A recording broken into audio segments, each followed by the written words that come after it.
So how long do you think it is between when the plant shut down and people start feeling this in the grocery store? I personally, I think it's already kind of mixed into the price already in anticipation for this. But aside from that, I guess the bigger question I think that comes before it is more of, are we going to get workers back? Because right now, all these plants, coolers are full. I mean, that's what they do. They fill coolers daily, but at this point, meat's going out, but it's not coming in. And so I think a lot of it's going to depend on how fast the consumer consumes what they do have. And then the kind of trickle down from there as to how long it takes to get this from the packing plants to the store, and then how fast in return people buy it up. I think when word gets out about these plants getting closed down, and I keep saying closed down, but it's not really a closed down. They're not closing their doors. And I guess I should make that very clear. They're not closing their doors, but the workforce is not there to slaughter the animals at the rate that they did before. And so in turn, they're going to slaughter one truckload of cattle a day, not 26 or 21,000 head at one plant. But nonetheless, these coolers are going to start running out. And then it's just a matter of, do the coolers run out before workers come back, or do workers come back before coolers run out? If workers come back before coolers run out, I don't think the store is going to see the price jump. But if coolers run out and the workforce ain't coming back to work, your pork chop's going to triple in price this overnight. Is the scariest thing that I think maybe anybody said so far with this whole coronavirus, and it really is. If the workers decide not to come back, the clock is now started between when you'll start seeing that in the grocery stores, and right. Nobody really knows what that is. Somebody knows what that is, but it's not us. It's not us, and it's not it's not forever. Right. And the biggest thing, I guess, that I would want to push for anybody that's listening, watching, I am far from trying to create even more of a chaotic pandemic out of this. By all means, I would love to tell you to run to your store right now and buy all the pork you possibly can, frankly, because I'd like to go back to work at some point. But at the same time, I don't want to create chaos out of this.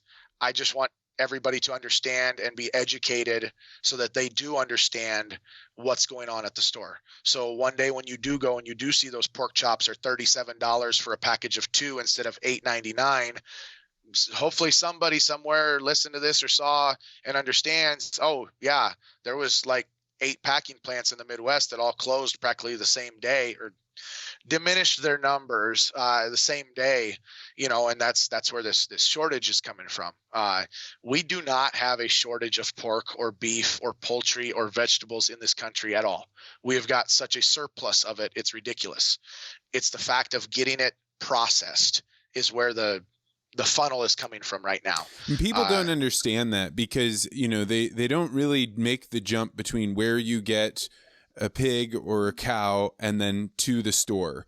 Like there's some part, but they don't really think about it much. And I don't blame them. I didn't think about it either until I went and got involved in agriculture. And all of a sudden you're like, oh, I never really thought about the fact that you have to kill this cow. You have to have its blood drain out. You got to have all that go somewhere. You got to cut them open. You got to get rid of things that you don't want or need.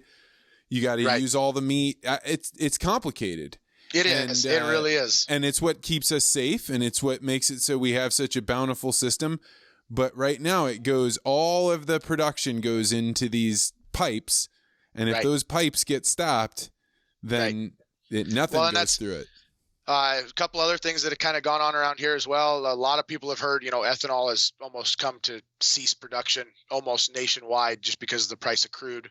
It can't compete. It can't turn a dollar profit off of it either. And so that's a snowball effect there too. There's synergy, there's gluten, there's DDG, there's wet slop feed, there's steep water, there's one more byproduct I'm missing right now, all of which get turned into feed for cattle and other animals. When you cut down your ethanol production, you cut down all of your byproducts as well.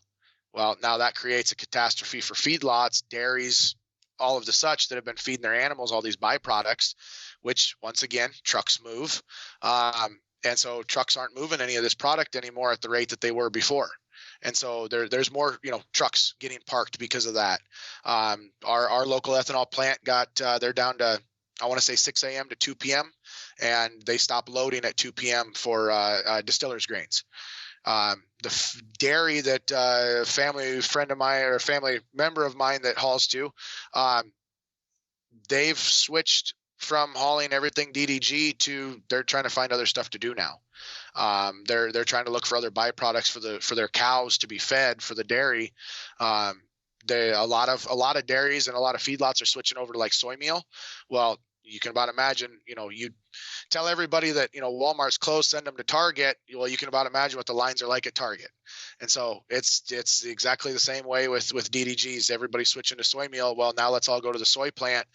There's lines days long. Yeah. And for people that don't know, I've got a buddy, Brian Mose, up in South Dakota who feeds cattle. And he was talking about if the ethanol plants go down, I can still feed cows, yeah, but now I've got to change basically everything. Like everything. It's not just one little thing. Oh, I'm taking this part of it out. I have to change my setup. I have to change how I'm getting stuff arranged, how I'm getting stuff delivered. Right. It's not an easy thing.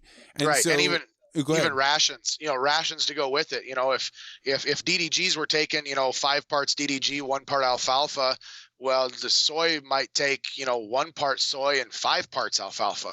Well, now you got to come up with 5 parts of alfalfa when, for the last 10 years, you've been feeding your cattle 1 part alfalfa. You've got the stockpile for 1 part alfalfa. Now you got to find 5 parts alfalfa to compensate for the loss. At the exact same time that everybody else is. And right.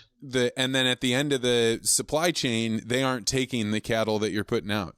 So now you're looking at all these changes, an increase in the expenses to be able to get those cattle to be fat. Absolutely. Then you're for no knocking reason. on the margin. Yeah. Well, yeah.